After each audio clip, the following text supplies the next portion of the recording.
What if I told you that success is not about intelligence, talent, or even luck, but about something far more invisible and far more powerful? Emotional control. Because the real difference between people who rise to the top and those who stay stuck is not what they feel, but what they do with what they feel. Imagine this. Two people get the exact same criticism at work. One immediately feels insulted, reacts defensively, maybe even ruins a relationship with their boss, while the other feels the same sting but stays quiet, processes it, and later uses it as fuel to improve. And here's the shocking truth. Both felt emotion, but only one controlled it. And that is where success begins. Successful people don't suppress emotions. They master the pause between feeling and reacting. And in that tiny gap lies their power, because emotions are like waves. They rise automatically, but you decide whether to drown in them or surf them. And this is not theory. This is neuroscience. Your amygdala fires in milliseconds creating anger, fear, or frustration, but your prefrontal cortex, the rational brain, needs a moment to take control, and successful people train that moment like a muscle. Think about high performers like CEOs, athletes, or even investors during market crashes. They are not emotionless robots. They just don't let temporary emotions make permanent decisions. And here's the first breakdown of how they do it. Awareness. They label what they feel instead of becoming it. Instead of saying, "I am angry," they say, "I am noticing anger." And that tiny shift creates distance, and distance creates control. Now, the second layer is reframing.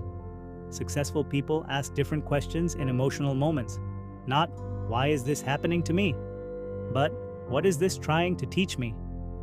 And that question alone transforms stress into strategy, failure into feedback, and criticism into calibration. Third, they regulate their body before their mind, because emotions are not just thoughts, they are physical states.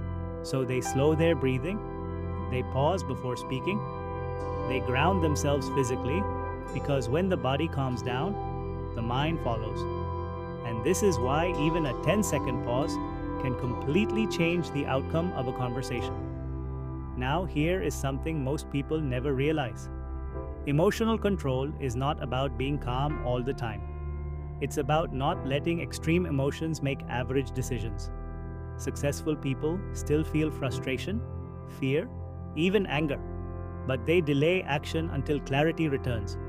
And that delay is where their advantage lives. Think about it like trading. If you sell in panic, you lose. But if you wait, analyze, and respond strategically, you win. Life works the same way. And there is another powerful pattern. Successful people design emotional environments instead of reacting to them. They don't constantly expose themselves to triggers that destabilize them.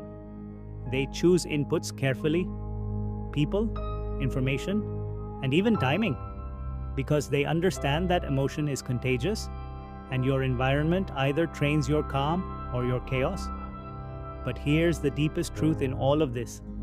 Emotional control is not suppression. It is leadership over your internal world. It is the ability to feel everything but obey nothing impulsive. And this is built through repetition, not motivation. Every time you pause before reacting, every time you reframe a situation, every time you breathe instead of explode, you are literally rewiring your brain to become more stable under pressure, and over time, this becomes your default state. And finally, successful people have one more hidden advantage. They detach identity from outcomes, so failure doesn't become, "I am a failure." It becomes, "This attempt failed." And that separation protects their confidence from collapsing every time something goes wrong, which is why they can take more risks, recover faster, and stay consistent longer than most people. So if you zoom out, emotional control is not just a soft skill. It is the operating system of success itself. Because every decision you make, every relationship you build, every opportunity you take, is filtered through your emotional state.